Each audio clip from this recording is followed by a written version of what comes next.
ಎಲ್ಲರಿಗೂ ನಮಸ್ತೆ. ಆಚಾರ್ಯ ಭಟ್ನಿತ್ ಗುರುಜಿ ಚಾನಲ್ಗೆ ಎಲ್ಲರಿಗೂ ಸ್ವಾಗತ. ಈ ವಿಡಿಯೋದಲ್ಲಿ ನಾವು ಕೇತು ಸ್ತೋತ್ರ ಪಾರಾಯಣ ಮಾಡೋಣ.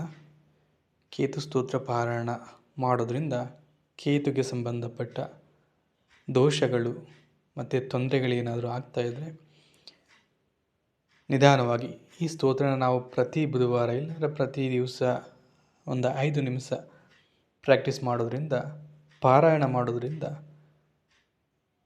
ಕೇತುಗೆ ಸಂಬಂಧಪಟ್ಟ ತೊಂದರೆಗಳು ಪರಿಹಾರ ಆಗುತ್ತೆ.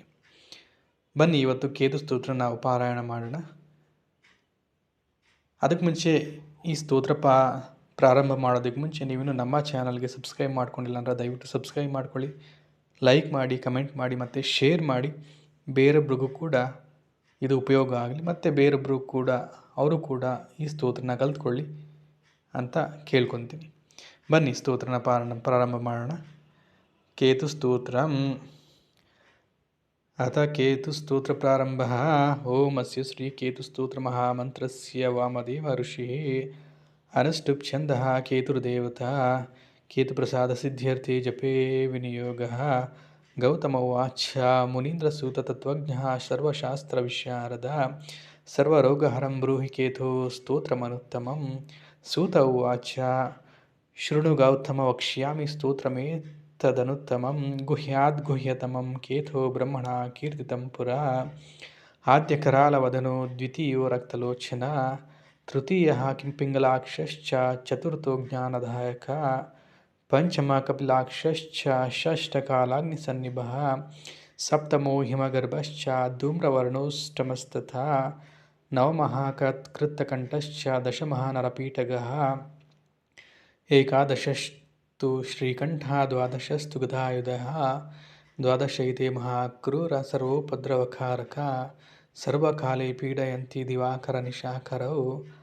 ನಾಮ ದ್ವಾದಶಕಂ ಸ್ತೋತ್ರಂ ಕೇತೋರೇತನ್ಮಹಾತ್ಮನಃ ಪಠಂತಿ ಹೇನ್ವಹಂ ಭಕ್ತ್ಯಾ ತೇಭ್ಯಃ ಕೇತು ಪ್ರಸೀದತಿ. ಕುಲಕ್ತದಾನ್ಯೇ ವಿಲಿಖೇತ್ ಷಟ್ಕೋಣಂ ಮಂಡಲಂ ಶುಭಂ ಪದ್ಮಮಷ್ಟದಲಂ ತತ್ರ ವಿಲಿಖೇಚ್ಛ ವಿಧಾನತಃ.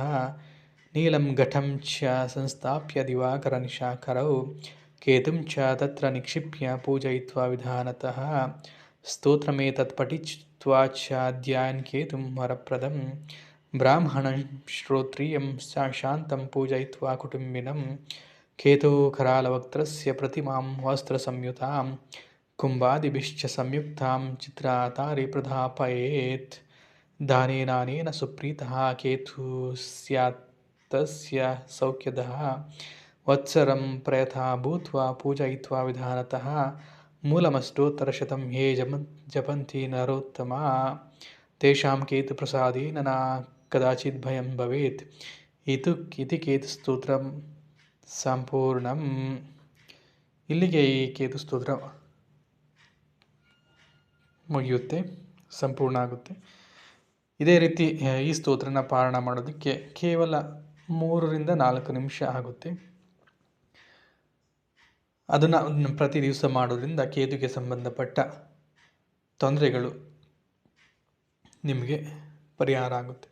ಕೇತುಗೆ ಸಂಬಂಧಪಟ್ಟ ತೊಂದರೆಗಳು ಯಾವ್ಯಾವು ಅಂತ ಕೇಳಿದ್ರೆ ಅದನ್ನು ಮುಂದಿನ ವಿಡಿಯೋದಲ್ಲಿ ನಾನು ನಿಮಗೆ ತಿಳಿಸ್ಕೊಡ್ತೀನಿ. ಮುಂದಿನ ವಾರ ಕೇತುಗೆ ಸಂಬಂಧಪಟ್ಟ ತೊಂದರೆಗಳು ಏನೇನು ಆಗುತ್ತೆ, ಏನೇನಿರುತ್ತೆ ಅಂತ ನಾನು ನಿಮಗೆ ತಿಳಿಸ್ಕೊಡ್ತೀನಿ. ಈ ವಿಡಿಯೋನ ಇಲ್ಲಿಗೆ ಕೊನೆ ಮಾಡೋಣ.